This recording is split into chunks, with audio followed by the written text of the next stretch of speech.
Orpheus and Eurydice, from the Metamorphosis, written by Ovid. The story begins just as Hymen, the god of marriage and weddings, has departed, after having attended the nuptials of Orpheus and Eurydice. Veiled in a saffron mantle, through the air unmeasured, after the strange wedding, Hymen departed swiftly for Sconian land. Regardless, and not listening to the voice of tuneful Orpheus.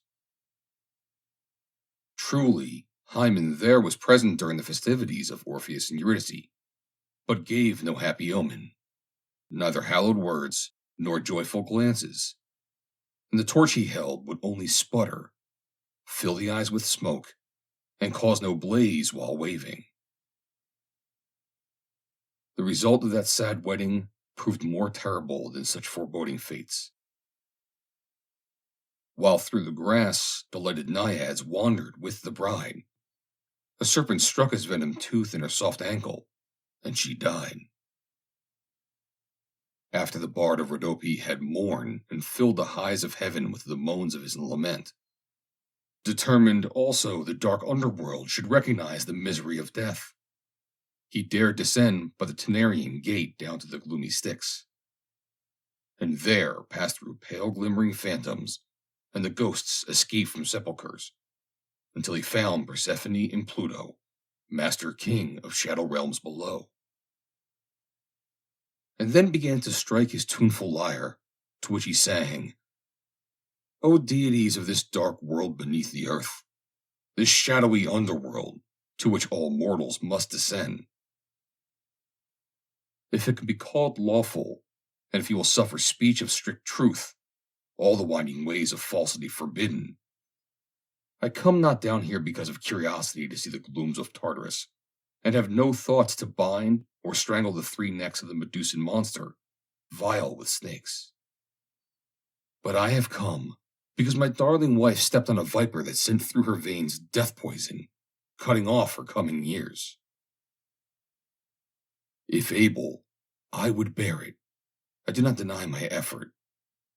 But the god of love has conquered me, a god so kindly known in all the upper world. We are not sure he cannot be known so well in this deep world, but have good reason to conjecture he is not unknown here. And if old report almost forgotten that you stole your wife is not a fiction, love united you the same as others. By this place of fear, this huge void in these vast and silent realms, renew the life thread of Eurydice. All things are due to you, and though on earth it happens we may tarry a short while, slowly or swiftly we must go to one abode, and it will be our final home. Long and tenaciously you will possess unquestioned mastery of the human race. She also shall be yours to rule. When full of age, she shall have lived the days of her allotted years.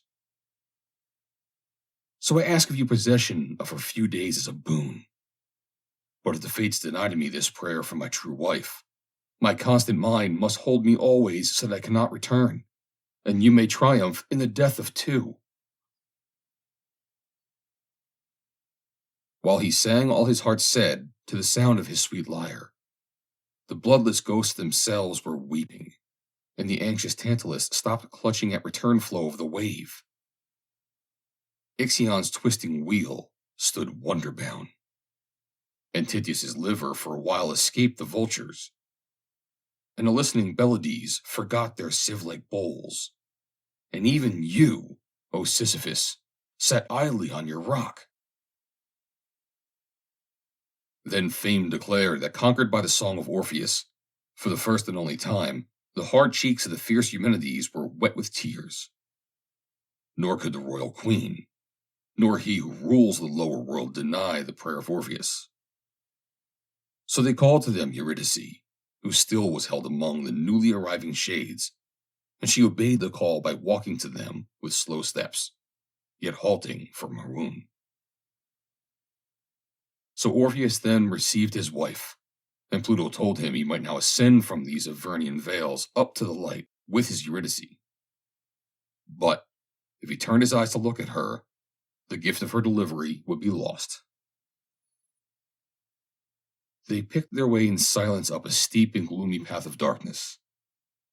There remained but little more to climb till they would touch Earth's surface, when in fear he might again lose her, and anxious for another look at her, he turned his eyes so that he can gaze upon her. Instantly she slipped away. He stretched out to her his despairing arms, eager to rescue her or feel her form, but could hold nothing save the yielding air. Dying the second time, she could not say a word of censure of her husband's fault. What had she to complain of? His great love? Her last word spoken was, "Farewell," which she could barely hear, and with no further sound, she fell from him again to Hades. Struck quite senseless by this double death of his dear wife, he was as fixed from motion as the frightened one who saw the triple necks of Cerberus, that dog whose middle neck was chained. The end. Read by Joe DeNoia, Chesterfield, New Jersey, September 15th, 2022.